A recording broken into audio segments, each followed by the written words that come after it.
அப்போல இருந்து ட்ரை பண்ணிட்டே இருக்கேன். ஏன் அந்த போன் எடுக்க மாட்டேங்கிறீங்க? எடுத்தாலும் கட் பண்றீங்க. அத்தை, ஏதாவது பேசுங்க. Hello hello hello.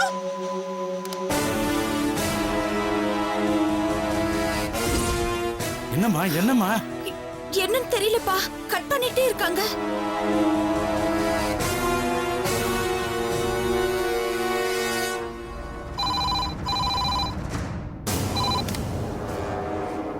Hello hello.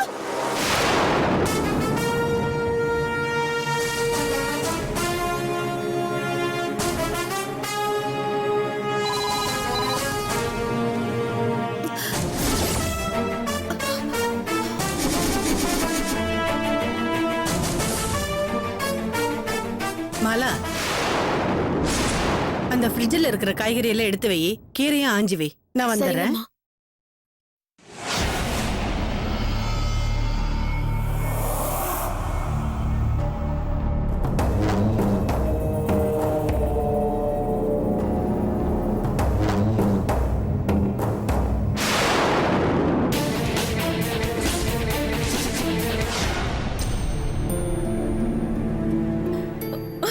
பாத்துமா. என்னம்மா என்ன நந்தினி, அவங்க போனை எடுக்கவே இல்லையா? இல்லப்பா, எடுத்தும் எதுவும் பேசாம கட் பண்ணி விடுறாங்க. இப்ப கடைசியா போன் பண்ணப்போ மொத்தமா ரிசீவர் எடுத்து வெளியில வச்சுட்டாங்க. இது என்னம்மா புது குழப்பமா இருக்கு? சம்பந்தியம்மா ஏன் உன்கிட்ட பேச மாட்டேங்கிறாங்க? என்னன்னு தெரியலமா, எனக்கும் ஒரே குழப்பமா தான் இருக்கு. ஐயோ கடவுளே, எனக்கு ரொம்ப பயமா இருக்கு. சம்பந்தியம்மாவுக்கு உன் மேல என்ன கோவம்னு தெரியலையே. அம்மா, நீ ஒன்னும் பதறாதம்மா. அத்தை எப்படியும் நம்பரை பார்த்துட்டு திருப்பியும் போன் பண்ணுவாங்க, அப்ப கேட்டுக்கலாம். அப்பா, நீங்களும் எதையும் மனசுல போட்டு குழப்பிக்காதீங்க.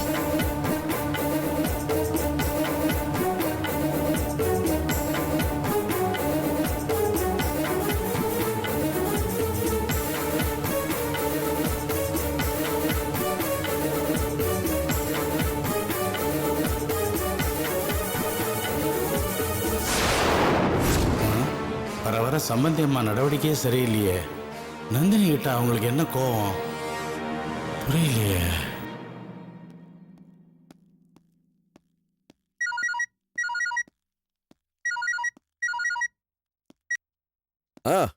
ஹலோ, சொல்லுங்க மாமா. மாப்பிள்ள, ஏதாவது வேலையா இருக்கீங்களா? இல்ல பரவாயில்ல, சொல்லுங்க மாமா. இல்ல வந்து ஒரு முக்கியமான விஷயமா உங்ககிட்ட பேசணும். சொல்லுங்க மாமா. இல்ல, உங்களுக்கும் சம்பந்திக்கும் மனஸ்தாபத்தை உண்டு பண்ணணுங்கிற நினைப்புல இப்ப நான் பேசல. அதை முதல்ல நீங்க தெளிவா புரிஞ்சுக்கணும். அந்த சம்பந்தி அம்மா மேல எங்களுக்கு இருக்கிற ஒரு சின்ன குழப்பம், அவ்வளவுதான். ஆனா எங்களால சம்பந்தி அம்மா கிட்ட நேரடியா கேட்டு கிளியர் பண்ணிக்க முடியல. அதனாலதான் உங்க மூலமா கேட்டு தெரிஞ்சுக்கலாமேன்னு தான் இப்ப நான் உங்களுக்கு போன் பண்ணேன். இல்ல எதுவா இருந்தாலும் சொல்லுங்க மாமா, என்ன பிரச்சனை? அது சம்பந்தி அம்மாவுக்கு நந்தினி மேல ஏற்கனவே இருந்த கோபதாபம் இது எல்லாமே அவங்க மனசுல இருந்து சுத்தமா விலகி போனதுக்கு அப்புறம் தான் நந்தினி அவங்க மருமகளா ஏத்துக்கிட்டாங்க. அப்படித்தான் நாங்களும் இதுவரைக்கும் நம்பிக்கிட்டு இருந்தோம். ஆனா இப்ப நந்தினி மேல அவங்களுக்கு புதுசா ஏதாவது கோபதாபம் வந்திருக்குமோ அப்படின்னு எங்களுக்கு தோணுது மாப்பிள்ள. வேற ஏதாவது கோவமா? நீங்க என்ன சொல்றீங்கன்னு எனக்கு புரியல. அந்த மாதிரிலாம் எதுவுமே இல்லையா மாமா? இருக்கக்கூடாதுன்னு தான் நானும் ஆசைப்படுறேன். ஆனா சில விஷயங்கள்ல அவங்க நடந்துக்கிறத பார்த்தா அப்படி ஏதோ இருக்குமோன்னு எனக்கு நினைக்க தோணுது. மாமா, என்னவா இருந்தாலும் நம்ம தெளிவா பேசிடுவோம். ஃபர்ஸ்ட் நீங்க என்ன நடந்ததுன்னு என்கிட்ட கிளியரா சொன்னீங்கன்னா எனக்கு அம்மா கிட்ட கேட்கறதுக்கு வசதியா இருக்கும். ஐயோ வேண்டாம் மாப்பிள்ள, வேண்டாம். இதுக்கு தான் உங்ககிட்ட பேசுறதுக்கே இவ்வளவு நேரம் நான் தயக்கப்பட்டுக்கிட்டு இருந்தேன். உங்க அம்மா கிட்ட தயவு செஞ்சு இது விஷயமா நேரடியா எதையும் கேட்டுறாதீங்க. அப்புறம் அனாவசியமா உங்க 2 பேருக்குள்ள மனஸ்தாபம் உண்டாயிடும். அதனால எதையும் காட்டிக்காம சம்பந்தி அம்மாவோட நடவடிக்கைகளை மட்டும் கொஞ்சம் கூர்ந்து கவனிங்க. ஒருவேளை நாங்க சந்தேகப்பட்ட மாதிரி சம்பந்தி அம்மாவுக்கு நந்தினி பேர்ல ஏதாவது கோபதாபம் இருந்துச்சுன்னா அத நானே சம்பந்தியமாகிட்ட நேர்ல பக்குவமா பேசி யாருக்கும் எந்த பிரச்சனையும் இல்லாம எப்படி சரி பண்ண முடியுமோ அப்படி சரி பண்ணிக்கிறேன் மாப்பிள்ள. மாமா நான் கண்டிப்பா அம்மா வாட்ச் பண்றேன், அதுல ஒன்றும் டவுட் வேண்டாம் உங்களுக்கு. பட் என்ன நடந்துச்சுன்னு சொன்னீங்கன்னா எனக்கு வசதியா இருக்கும். மத்ததெல்லாம் கூட ஒன்றும் பெருசா இல்ல மாப்பிள்ள. இப்போ இப்போ கொஞ்ச நேரத்துக்கு முன்னாடி நடந்த விஷயம்தான் எங்களுக்கு ரொம்ப குழப்பத்தை உண்டு பண்ணிடுச்சு. என்னாச்சு? அது என்னன்னா, சம்பந்தியம்மாட்ட பேசி 2-3 நாளாச்சேன்னு நந்தினி அவங்களுக்கு ஃபோன் பண்ணா. ஃபோன் ரிங் ஆகிட்டே இருந்துச்சு, ஒன்றும் ரெஸ்பான்ஸே இல்லை. அப்புறம் மறுபடியும் 2-3 தடவை பண்ணினா. அப்புறம் 3ஆவது தடவை பண்ணும்போது ஃபோனை எடுத்தாங்க, ஆனா எதுவும் பேசல, கட் பண்ணிட்டாங்க. அவளுக்கே ஒரு மாதிரி ஆயிடுச்சு. மறுபடியும் ஃபோன் பண்ணா, அப்பவும் கட் பண்ணிட்டாங்க. என்ன பண்றதுன்னு புரியாம சரி லேண்ட்லைனுக்கு பண்ணி பார்க்கலான்னு அங்க பண்ணா. அங்கேயும் போனை எடுத்தாங்க, எதுவுமே பேசல. போன் அப்படியே கீழே வச்சுட்டாங்க போல இருக்கு.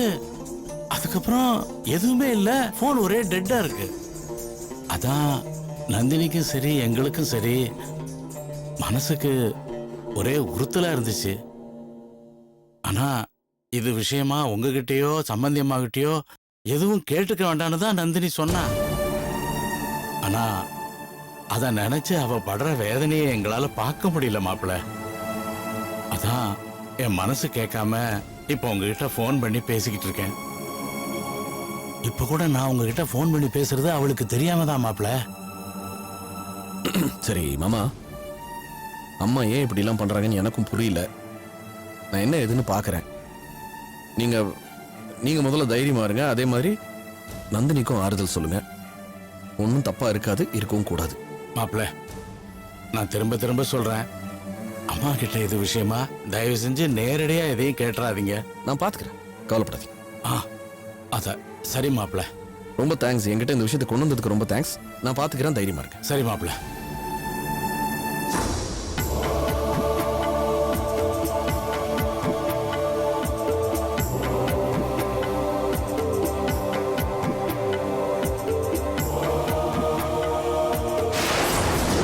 ஏன்டா விஷயம் டென்ஷனா இருக்க? வேற என்ன, அம்மாவை நினைச்சுதான் வர வர அவங்களோட ஆக்டிவிட்டீஸ்ல எதுவுமே எனக்கு புரிய மாட்டேங்குது. மனசுல என்னமோ நினைக்கிறாங்க, சம்பந்தமே இல்லாம என்னென்னமோ செய்யறாங்க. ஒண்ணுமே புரியல மச்சான். என்ன மச்சான் ஆச்சு? தெரியல, என்னாச்சுன்னே தெரியல. இவ்வளவு நாள எதுக்கு எடுத்தாலும் பார்த்தி மேல கோபத்தை காமிச்சிட்டு இருந்தாங்க. அவன் என்ன சொன்னாலும் பிடிச்சி கத்திக்கிட்டு இருந்தாங்க. இப்ப நந்தினி கிட்டே டைரக்டா. மாமா ஃபோன் பண்ணி ரொம்ப வருத்தப்பட்டாரு. பாவண்டா, அம்மா கிட்ட பேசணும்னு ஆசைப்பட்டு ஃபோன் பண்ணிருக்கா. முதல்ல கொஞ்ச நேரத்துக்கு ஃபோனே எடுக்கலையா, அப்புறம் ஃபோனை எடுத்து கட் பண்ணிருக்காங்க. ஏதோ கொஞ்ச நேரம் ஒரு 4-5 தடவைனா நெட்வொர்க் ப்ராப்ளம்னு சொல்லலாம். கண்டினியூஸா நல்லா தெரியுதான், ஃபோன் எடுக்கிறாங்க, கட் பண்றாங்க. எதுக்கு? மனசுல ஏதாவது இருந்தா என்கிட்ட சொல்ல வேண்டியது தானே, கேட்கறதுக்கு தானே நான் இங்க உட்காந்துருக்கேன். அதை விட்டுட்டு ஊர்ல போற வரவங்கிட்ட எல்லாம் கோவத்தை காமிச்சிட்டு இருந்தா என்ன அர்த்தம்? நந்தினி இருக்கிற நிலைமை தெரியும் இல்லையா உங்களுக்கு? எனி டைம் டெலிவரி ஆகலாம், மைண்ட் ரிலாக்ஸ்டா இருக்கணும், காம்ப்ளிகேஷன்ஸ்க்கான பாசிபிலிட்டிஸ் இருக்கு, இவ்வளவு சொல்லியிருக்காங்க டாக்டர். மற்றவங்க யாராவது பண்ணாலும் பரவாயில்ல, இவங்களுக்கு தெரிய வேண்டாம் அவளை எப்படி நடத்தணும்னு? அவ மைண்டுக்கு ப்ரெஷர் கொடுக்குற நேரம் அது. எல்லாம் தெரிஞ்சு பண்றாங்களா தெரியாம பண்றாங்களானே புரியல. என்னது, அம்மாக்கு நந்தினி மேல கோவமா? சான்ஸே இல்லடா. இவன் ஒருத்தன் எப்ப பார்த்தாலும் சப்போர்ட் பண்ணிக்கிட்டு. இல்லடா. எனக்கு தெரியாதா? நான் என்ன சும்மா சொல்லிக்கிட்டு இருக்கேனா? மனசுல ஒண்ணும் இல்லைன்னா போன் எடுத்து பேச வேண்டியதானே. அவ பாட்டுக்கு ஃபோன் பண்ணிட்டு இருக்கா, இவங்க பாட்டு கட் பண்ணிட்டு இருக்காங்கன்னு என்ன அர்த்தம்? என்னமோ இருக்கு, என்னன்னு சொல்லி தொலைய மாட்டேங்கிறாங்க. வீட்டுக்கு போனா நிம்மதியா இருக்க முடியல, இங்க வந்தா வேலையை பார்க்க முடியல. ஐயோ நிஜமா சொல்றேன்டா, தலைவலினா கொஞ்சம் நெஞ்ச தலைவலி இல்ல. வேலை நேரத்துல இதெல்லாம் பேச வேண்டாம்னு நினைச்சேன். ஏதோ மனசுல இருக்கிறது சொன்னா எனக்கும் கொஞ்சம் ஆறுதலா இருக்கும் தான் உன்கிட்ட சொன்னேன். சரி வேலையை பார்ப்போம் வா, இங்க இன்னும் பெரிய பிரச்சனை இருக்கு.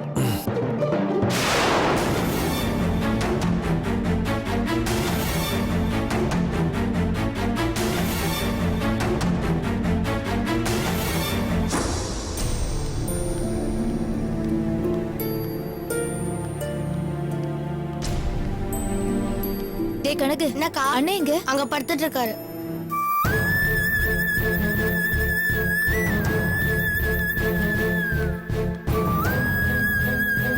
என்னங்க என்னங்க என்னங்க என்ன உடம்பு ஏதாவது சரியில்லையா? இல்ல அதெல்லாம் ஒண்ணும் இல்ல, அப்படியே படுத்துட்டு இருக்கீங்க? சும்மாதான். சரி, இன்னைக்கு செக்கப்க்கு போகணும்ல, வாங்க போய் டாக்டர் பார்த்துட்டு வரலாம். அதெல்லாம் ஒண்ணும் வேண்டாம், என்னை இப்படியே விட்டுடு. என்னது? அப்படியே விடுறதா? அப்படியே விடுறதுக்கு நான் இப்படி கஷ்டப்பட்டு மாத்திரை மருந்தெல்லாம் வாங்கி கொடுத்துட்டு இருக்கேன். இது பாருங்க, இன்னைக்கு போய் டாக்டரை பார்த்தாதான் ஏதோ மாத்து மருந்துல எழுதி தரேன்னு சொன்னாரு. அப்படியே வாங்கிட்டு வர முடியும். வாங்க கிளம்பலாம். மருந்து மாத்திரை சாப்பிட்டு என்ன பண்ண போறேன்? என்னைக்காவது ஒரு நாளைக்கு அடிபட்டு சாகதானே போறேன். அடிபட்டா என்னன்னு கொஞ்சம் தெளிவா சொல்லுங்க. எல்லாம் எங்க அம்மா பண்ற டார்ச்சரை தான் சொல்லிட்டு இருக்கேன். எங்க அம்மாவுக்கு எங்கிருந்து தான் திடீர்னு இவ்வளவு பணம் வந்துச்சுன்னு தெரியல. எங்க திருடுறாங்களோ, எங்க கொள்ளையடிக்கிறாங்களோ, ஆனா அந்த திருட்டு பணத்தை வச்சுட்டு முடிஞ்ச அளவுக்கு நம்ம எல்லாருமே தொந்தரவு பண்ணிட்டு இருக்காங்க. அது என்ன கஷ்டப்படுத்தினா கூட பரவாயில்ல மாலதி, உன்னை கஷ்டப்படுத்துறதா என்னால தாங்கிக்க முடியல. பல நாள் திருடன் ஒரு நாள் மாட்டு வாங்குற கதையா? என்னைக்காவது ஒரு நாள் அவங்க எவங்கிட்டயாவது மாட்டிக்குதான் போறாங்க. அவன் ஆளுங்களை கூட்டிட்டு வந்து அம்மாவும் புள்ளையும் சேர்ந்து திருட்டு வேலையை பண்றீங்கன்னு என்னையும் அம்மாவையும் அடிச்சு கொல்லதான் போறாங்க. அப்படி அசிங்கமா சாக போற என்ன அனாவசியமா நீ எதுக்கு கஷ்டப்பட்டு காப்பாத்தணும்? இது பாருங்க, உங்க அம்மா பணத்தை திருடிட்டு வர மாதிரி தெரியல. அதுக்கான தைரியமா அவங்களுக்கு இல்ல. ஆனா வேற ஏதோ ஒரு வழியில அவங்களுக்கு பணம் வருது. அது என்னன்னு கண்டுபிடிக்கணும். அதை மட்டும் நீங்க யோசிங்க. கண்டதையும் யோசிச்சு உங்க உடம்பு கெடுத்துக்காதீங்க. எனக்கு உங்க அம்மா மேல ரொம்ப நல்லாவே சந்தேகம் இருக்கு. என்னைக்காவது ஒரு நாள் கையும் களவுமா பிடிபடுவாங்க. அது கூடி சீக்கிரமே நடக்கதான் போகுது. நீங்க வேணா பாருங்க. சரி, நீங்க வாங்க, நம்ம ஹாஸ்பிட்டலுக்கு போயிட்டு வரலாம். அதெல்லாம் ஒண்ணும் வேண்டாம் மாலதி. நான் சொல்றது கேட்க போறீங்களா இல்லையா? முதல்ல கிளம்புங்க.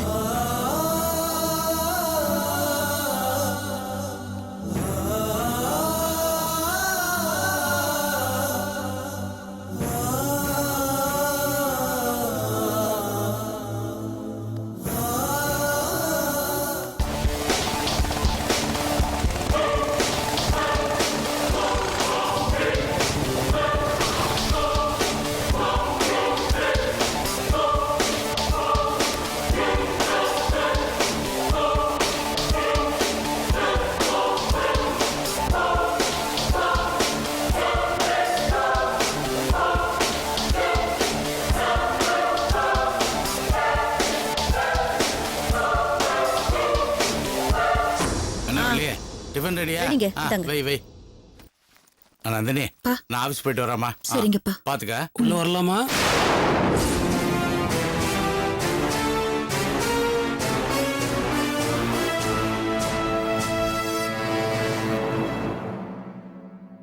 உள்ள வரலாமா? யாரு? பார்த்தியா? உள்ள வாங்க தம்பி.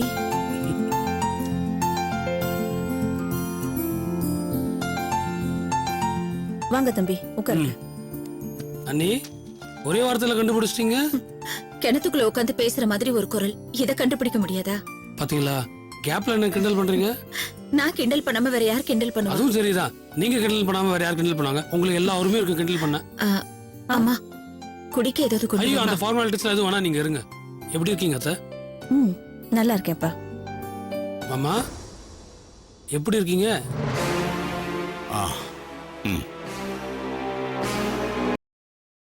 சந்தோஷம். எல்லாரும் சந்தோஷமா இருக்கீங்க, எனக்கும் சந்தோஷமா இருக்கு. ஐயோ, வந்த வேலையை மறந்துட்டு பாருங்க. அண்ணி, பிறக்க போற குழந்தைக்காக என்னால முடிஞ்ச ஒரு சின்ன கிஃப்ட் வாங்கிட்டு வந்திருக்கேன். ஒரு 3-4 ட்ரெஸ் தான், வாங்கிக்கோங்க. ஐயோ, எதுக்கு பாரு? குடிங்க அண்ணி. நீங்க எதுக்கு தம்பி இதெல்லாம் வாங்கிட்டு வரீங்க? ஐயோ அத்தை, குழந்தை பிறக்கிற நேரத்துல நான் உள்ளூர்ல இருப்பேனா இல்ல வெளிநாட்டுல இருப்பேனா எனக்கே தெரியாது. அதனாலதான் அட்வான்ஸா இருக்கட்டுமேன்னு சொல்லி இப்போ வாங்கி வந்துட்டேன். அண்ணி, குழந்தை பிறந்தோன்னு முதல்ல அவன்கிட்ட சொல்லுங்க, முதல் கிஃப்ட் வாங்கி வந்து கொடுத்தது பார்த்திபன் தான் சொல்லணும். அதெல்லாம் இருக்கட்டும் தம்பி. எந்த நேரத்துல என்ன பண்ணணுங்கிற விவரம் தெரியாம இருக்கீங்களே. என்ன விவரம் அத்தை? இல்லப்பா, குழந்தை பிறக்கிறதுக்கு முன்னாடி குழந்தைக்காக எந்த பொருளும் வாங்க கூடாது. கண் திருஷ்டி பட்ட மாதிரி ஆயிடும். ஐயோ, சத்தியமா இந்த விவரம்லாம் எனக்கு தெரியாது அத்தை. ஐம் சாரி அத்தை. அண்ணி, ரொம்ப சாரி அண்ணி. மாமா, சாரி மாமா, விவரம் தெரியாம இப்படி பண்ணிட்டேன். பரவாயில்ல பார்த்தி, தெரியாம தானே வாங்கிட்டு வந்திருக்கீங்க. மனசுல விகல்பம் இல்லாம செய்யற எந்த விஷயமும் தப்பே கிடையாது இல்லப்பா? அப்பா, இப்ப நீங்க சொன்ன வார்த்தை தான் என் மனசுக்கு ரொம்ப ஆறுதலா இருக்கு. இல்லாட்டி ஒரு கில்ட்டி கான்ஷியஸ் எப்பவுமே இருந்துட்டே இருக்கும். சரி, அப்புறம் என்ன விசேஷம்? விசேஷம்லாம் ஒண்ணும் இல்லை அண்ணி. நீங்க வேற இங்க வந்து ரொம்ப நாள் ஆச்சா, உங்களை பார்க்க வேற வரலையா? எங்க நான் உங்களை பார்க்க வரலன்னு நீங்க கோச்சிப்பீங்களா? வந்தா உங்களை பார்த்துட்டு அப்படியே குழந்தைக்கு வாங்கின கிஃப்ட்டும் கொடுத்துட்டு போலான்னு வந்தேன். அப்போ நான் கோச்சு பேன்றதுக்காக தான் என்ன பார்க்க வந்திருக்கீங்க. என் மேல அக்கறையில இல்ல. ஐயோ அண்ணி, என்ன எப்படி சொல்லிட்டீங்க? உங்க மேல அக்கறை இல்லைன்னா என் உடம்புல உயிரே இல்லைன்னு அர்த்தம். ஓ சரி சரி, நான் நம்பிட்டேன். ஐயோ சீரியஸா சொல்றேன் நீ? ஐயோ நான் சும்மா தான் சொன்னேன், நீங்க இவ்ளோ சீரியஸ் ஆகுறீங்க. அப்புறம் அங்க அத்தை அவரெல்லாம் எப்படி இருக்காங்க?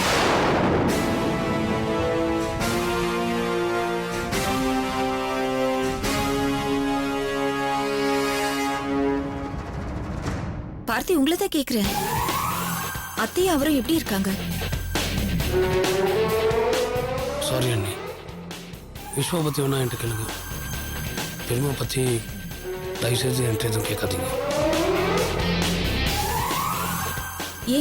ஏன் பார்த்தி எப்படி சொல்றீங்க? இல்ல நீ வேண்டாம், கேட்காதீங்க ப்ளீஸ். ப்ளீஸ் பார்த்தி, என்னாச்சுன்னு சொல்லுங்க.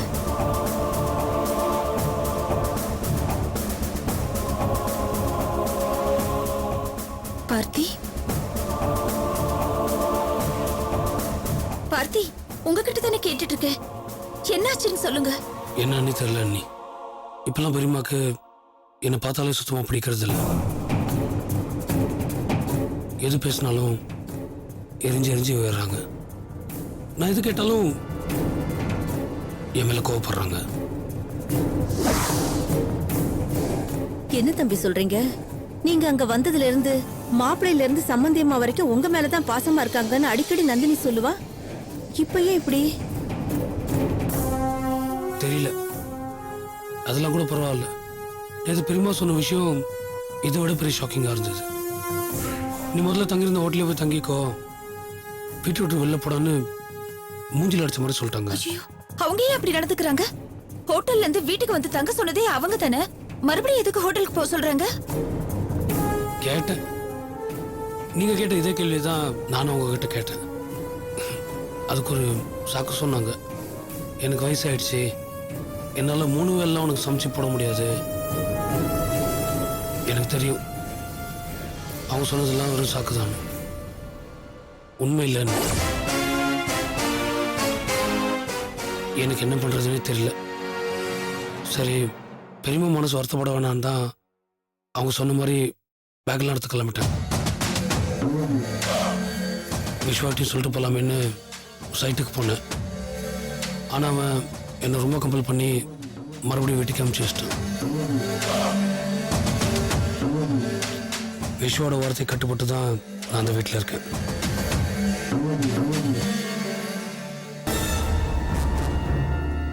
ஐயோ ஐம் சாரி எல்லாரும் மூடா பண்ணி வச்சிட்டேன்னா நான் எதுக்காக வந்து என்ன பேச வந்தேன், வேற ஏதோ பேசிட்டு இருக்கேன், ஏதோ ஃபீல்ல. அதெல்லாம் உனக்கு சரி மாமா, நான் கிளம்புறேன். வர நீ என்ன கிளம்பிட்டீங்க? இருந்து சாப்பிட்டு போங்க. ஐயோ இன்னைக்கு வேணா விட்டுருங்களேன். இன்னொரு நாள் வந்து சந்தோஷமா வயிறு நிறைய சாப்பிட்டு போறேன், சரிங்களா? பாருங்க.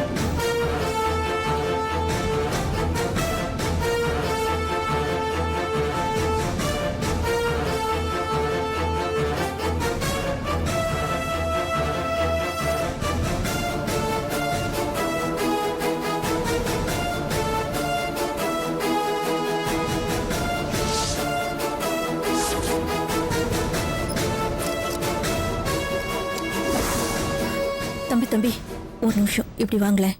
என்னத்த? ஒரு நிமிஷம் வாங்க.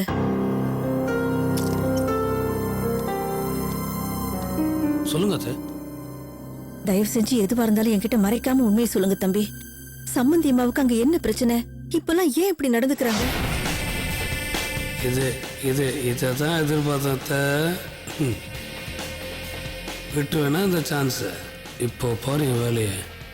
பார்த்தி, அத்தை இதை பத்தி அன்னிக்கிட்ட தெரியப்படுத்த மாட்டேன்னு சொல்லுங்க, நான் சொல்றேன். நந்தினிக்கும் இதுக்கும் காரணம் இருக்கு அத்தை. பெரியம்மாக்கு என் மேல எந்த கோபமும் இல்லை. அவங்க கோபம் எல்லாம் முழுக்க முழுக்க அன்னி மேல தான். அந்த கோபத்தை தான் அவங்க கிட்ட வெளிப்படையாக காட்ட முடியாததுனால தான் என் மேல காட்டுறாங்க. அத்தை எதை வச்சு நான் இப்படி சொல்றேன்னா, நான் பெரியம்மா கிட்ட அண்ணியை பத்தி அக்கறைப்பட்டு பேசும்போதெல்லாம் பெரியம்மா என் மேல அளவுக்கு மீறி கோவப்படுறாங்க. நான் சொன்னா நீங்க நம்ப மாட்டீங்க. ஏன் பெரியம்மா அண்ணி மேல உங்களை அப்படின்னா கோவம்னு கேட்க போய் தான் அவங்க என்ன வீட்டு விட்டு வெளில போக சொல்லிட்டாங்க. திடீர்னு நந்தினி மேல அவங்களுக்கு அப்படி என்னப்பா கோவம்? தெரியல அத்தை. அண்ணி ரொம்ப நல்லவங்க. அவங்க மேல பெரியம்மாக்கு ஏன் இவ்வளவு கோவம் தான் என்னால் இதுவரையும் கண்டுபிடிக்க முடியல. நானே ரொம்ப குழம்பி போயிருக்கேன். அதுலேயும் இந்த அண்ணின்ற உறவு எவ்வளோ புனிதமானது. எனக்கு அண்ணி ரொம்ப பிடிக்கும் அத்தை, ரொம்ப பிடிக்கும் அத்தை. எனக்கு இருக்க ஒரே ஒரு பயம் என்னன்னா, இந்த மாதிரி பிரசவ நேரத்தில் பெரியம்மானால அன்னிக்கு எந்த ஆபத்தும் வந்துடக்கூடாது. அண்ணியை நீங்கள் தான் பத்திரமா பார்த்துக்கணும். என்ன சொல்கிறதுன்னு ஒன்றுமே புரியல. இதுக்கு மேலே சொல்ல எனக்கு எந்த வார்த்தையும் வரல. தயவுசெய்து அத்தை, அண்ணியை நீங்கள் தான் பத்திரமா பார்த்துக்கணும். நான் வரேன் அத்தை. அத்தை, இந்த விஷயம் எக்காரணத்து கொண்டும் யாருக்கும் தெரியக்கூடாது. முக்கியமாக அன்னைக்கு தெரியக்கூடாது. பார்த்துக்குங்க. நான் கிளம்புறேன் அத்தை. வரேன்.